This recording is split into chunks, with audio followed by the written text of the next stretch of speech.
யோவான் நற்செய்தி அதிகாரம் 11. லாசர் இறத்தல்.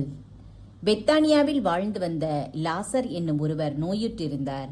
அவ்வூரில்தான் மரியாவும் அவருடைய சகோதரியான மார்த்தாவும் வாழ்ந்து வந்தனர். இந்த மரியாதான் ஆண்டவர் மேல் நறுமண தைலம் பூசி தமது கூந்தலால் அவரின் காலடிகளை துடைத்தவர். நோயுற்றிருந்த லாசர் அவருடைய சகோதரர். லாசரின் சகோதரிகள் இயேசுவிடம் ஆள் அனுப்பி, ஆண்டவரே, உம் நண்பன் நோயுற்றிருக்கிறான் என்று தெரிவித்தார்கள். அவர் இதை கேட்டு, இந்நோய் சாவில் போய் முடியாது, கடவுளின் மாட்சி விளங்கவே இவன் நோயுற்றான், இதனால் மானிட மகனும் மாட்சி பெறுவார் என்றார். மார்த்தாவிடமும் அவருடைய சகோதரியான மரியாவிடமும் லாசரிடமும் இயேசு அன்பு கொண்டிருந்தார்.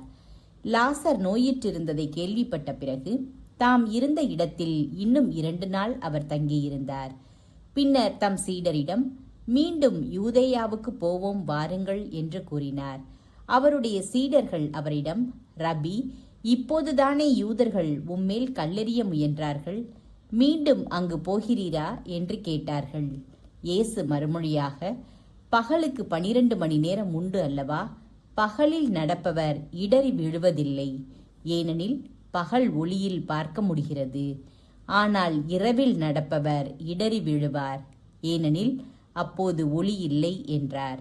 இவ்வாறு கூறிய பின், நம் நண்பன் லாசர் தூங்குகிறான், நாம் அவனை எழுப்புவதற்காக போகிறேன் என்றார்.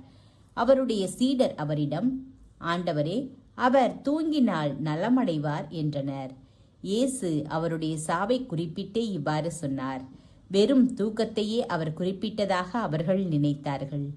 அப்போது இயேசு அவர்களிடம், லாசர் இறந்துவிட்டான் என்று வெளிப்படையாக சொல்லிவிட்டு, நான் அங்கு இல்லாமல் போனது பற்றி உங்கள் பொருட்டு மகிழ்கிறேன், ஏனெனில் நீங்கள் என்னை நம்புவதற்கு இது ஒரு வாய்ப்பாகிறது. அவனிடம் போவோம் வாருங்கள் என்றார். திதிம் என்னும் தோமா தம் உடன் சீடரிடம், நாமும் செல்வோம், அவரோடு இறப்போம் என்றார். நம்புவோர் வாழ்வர். இயேசு அங்கு வந்தபோது லாசரை கல்லறையில் வைத்து ஏற்கனவே 4 நாள் ஆகியிருந்தது. பெத்தானியா எருசலேமுக்கு அருகில் ஏறக்குறைய 3 கிலோமீட்டர் தொலையில் இருந்தது. சகோதரர் இறந்ததால் மார்த்தா, மரியா இவர்களுக்கு ஆறுதல் சொல்ல பலர் அங்கே வந்திருந்தனர். இயேசு வந்து கொண்டிருக்கிறார் என்று கேள்விப்பட்டதும் மார்த்தா அவரை எதிர்கொண்டு சென்றார். மரியா வீட்டில் இருந்துவிட்டார். மார்த்தா இயேசுவை நோக்கி, ஆண்டவரே, நீர் இங்கே இருந்திருந்தால் என் சகோதரன் இறந்திருக்க மாட்டான். இப்போது கூட நீர் கடவுளிடம் கேட்பதையெல்லாம் அவர் உமக்கு கொடுப்பார் என்பது எனக்கு தெரியும் என்றார். இயேசு அவரிடம், உன் சகோதரன் உயிர்த்தெழுவான் என்றார். மார்த்தா அவரிடம், இறுதி நாள் உயிர்த்தெழுதலின் போது அவனும் உயிர்த்தெழுவான் என்பது எனக்கு தெரியும் என்றார். இயேசு அவரிடம், உயிர்த்தெழுதலும் வாழ்வும் நானே. என்னிடம் நம்பிக்கை கொள்பவர் இறப்பினும் வாழ்வார். உயிரோடு இருக்கும்போது என்னிடம் நம்பிக்கை கொள்ளும் எவரும் என்றுமே சாக மாட்டார். இதை நீ நம்புகிறாயா என்று கேட்டார். மார்த்தா அவரிடம், ஆம் ஆண்டவரே, நீரே மெஸ்ஸியா, நீரே இறைமகன், நீரே உலகிற்கு வரவிருந்தவர் என நம்புகிறேன் என்றார். இயேசு கண்ணீர் விடுதல். இவ்வாறு சொன்ன பின் மார்த்தா தம் சகோதரியான மரியாவை கூப்பிட சென்றார். அவரிடம், போதகர் வந்துவிட்டார், உன்னை அழைக்கிறார் என்று காதோடு காதாய் சொன்னார். இதை கேட்டதும் மரியா விரைந்தெழுந்து இயேசுவிடம் சென்றார். இயேசு அதுவரையிலும் ஊருக்குள் வரவில்லை. மார்த்தா தம்மை சந்தித்த இடத்திலேயே இன்னும் இருந்தார். வீட்டில் மரியாவுக்கு ஆறுதல் சொல்லிக் கொண்டிருந்த யூதர்கள் அவர் விரைந்தெழுந்து வெளியே செல்வதைக் கண்டு அவர் அழுவதற்காக கல்லறைக்கு போகிறார் என்று எண்ணி அவர் பின்னே சென்றார்கள். இயேசு இருந்த இடத்திற்கு மரியா வந்து அவரை கண்டதும் அவர் காலில் விழுந்து, ஆண்டவரே, நீர் இங்கே இருந்திருந்தால் என் சகோதரன் இறந்திருக்க மாட்டான் என்றார். மரியா அழுவதையும் அவரோடு வந்த யூதர்கள் அழுவதையும் கண்டபோது இயேசு உள்ளம் குமுறி கலங்கி, அவனை எங்கே வைத்தீர்கள் என்று கேட்டார். அவர்கள் அவரிடம், ஆண்டவரே, வந்து பாரும் என்றார்கள். அப்போது இயேசு கண்ணீர் விட்டு அழுதார். அதை கண்ட யூதர்கள், பாருங்கள், லாசர் மேல் இவருக்கு எத்துணை அன்பு என்று பேசிக்கொண்டார்கள். ஆனால் அவர்களுள் சிலர், பார்வையற்றவருக்கு பார்வையளித்த இவரை சாகாமல் இருக்க செய்ய இயலவில்லையா என்று கேட்டனர். லாசர் உயிர் பெறுதல். இயேசு மீண்டும் உள்ளம் குமுறியவராய் கல்லறைக்கு அருகில் சென்றார். அது ஒரு குகை. அதை ஒரு கல் மூடியிருந்தது. கல்லை அகற்றிவிடுங்கள் என்றார் இயேசு. இறந்து போனவரின் சகோதரியான மார்த்தா அவரிடம், ஆண்டவரே, 4 நாள் ஆயிற்று, நாற்றம் அடிக்குமே என்றார். இயேசு அவரிடம், நீ நம்பினால் கடவுளின் மாட்சியை காண்பாய் என நான் உன்னிடம் கூறவில்லையா என்று கேட்டார். அப்போது அவர்கள் கல்லை அகற்றினார்கள். இயேசு அண்ணாந்து பார்த்து, தந்தையே, நீர் என் வேண்டுதலுக்கு செவி சாய்த்ததற்காக உமக்கு நன்றி கூறுகிறேன். நீர் எப்போதும் என் வேண்டுதலுக்கு செவி சாய்க்கிறீர் என்பது எனக்கு தெரியும்.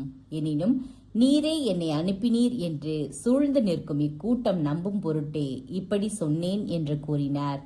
இவ்வாறு சொன்ன பின் இயேசு உரத்த குரலில், லாசரே, வெளியே வா என்று கூப்பிட்டார். இறந்தவர் உயிரோடு வெளியே வந்தார். அவருடைய கால்களும் கைகளும் துணியால் சுற்றப்பட்டிருந்தன. முகத்தில் துணி சுற்றப்பட்டிருந்தது. கட்டுகளை அவிழ்த்து அவனை போக விடுங்கள் என்று இயேசு அவர்களிடம் கூறினார். இயேசுவை கொலை செய்ய திட்டம். மரியாவிடம் வந்திருந்த யூதர் பலர் இயேசு செய்ததை கண்டு அவரை நம்பினர். ஆனால் அவர்களுள் சிலர் பரிசேயரிடம் சென்று இயேசு செய்ததை தெரிவித்தனர். தலைமை குருக்களும் பரிசேயரும் தலைமை சங்கத்தை கூட்டி, இந்த ஆள் பல அரும் அடையாளங்களை செய்து கொண்டிருக்கிறானே, என்ன செய்யலாம்? இவனை இப்படியே விட்டுவிட்டால் அனைவரும் இவனிடம் நம்பிக்கை கொள்வர். அப்போது ரோமையர் வந்து நம் தூய இடத்தையும் நம் இனத்தையும் அழித்து விடுவார்களே என்று பேசிக் கொண்டனர். கயபா என்பவர் அவர்களுள் ஒருவர். அவர் அவ்வாண்டின் தலைமை குருவாய் இருந்தார். அவர் அவர்களிடம், உங்களுக்கு ஒன்றும் தெரியவில்லை. இனம் முழுவதும் அழிந்து போவதை விட ஒரு மனிதன் மட்டும் மக்களுக்காக இறப்பது நல்லது என்பதை நீங்கள் உணரவில்லை என்று சொன்னார். இதை அவர் தாமாக சொல்லவில்லை. அவர் அவ்வாண்டின் தலைமை குருவாய் இருந்ததால் இயேசு தம் இனத்திற்காகவும் தம் இனத்திற்காக மட்டுமன்றி சிதறி வாழ்ந்த கடவுளின் பிள்ளைகளை ஒன்றாய் சேர்க்கும் நோக்குடன் அவர்களுக்காகவும் இறக்கப் போகிறார் என்று இறைவாக்காக இதை சொன்னார். ஆகவே அன்றிலிருந்தே அவர்கள் இயேசுவை கொன்றுவிட திட்டம் தீட்டினார்கள். அது முதல் இயேசு யூதரிடையே வெளிப்படையாக நடமாடவில்லை. அவர் அவ்விடத்தினின்று அகன்று பாலை நிலத்திற்கு அருகிலுள்ள பகுதிக்கு போனார். அங்கு எப்ராயிம் என்னும் ஊரில் தம் சீடருடன் தங்கியிருந்தார். இறுதி பாஸ்கா விழா. யூதர்களுடைய பாஸ்கா விழா அண்மையில் நிகழவிருந்தது. விழாவுக்கு முன் தங்கள் தூய்மை சடங்குகளை நிறைவேற்ற பலர் நாட்டுப்புறங்களில் இருந்து எருசலேமுக்கு சென்றனர். அங்கே அவர்கள் இயேசுவை தேடினார்கள். அவர் திருவிழாவிற்கு வரவே மாட்டாரா?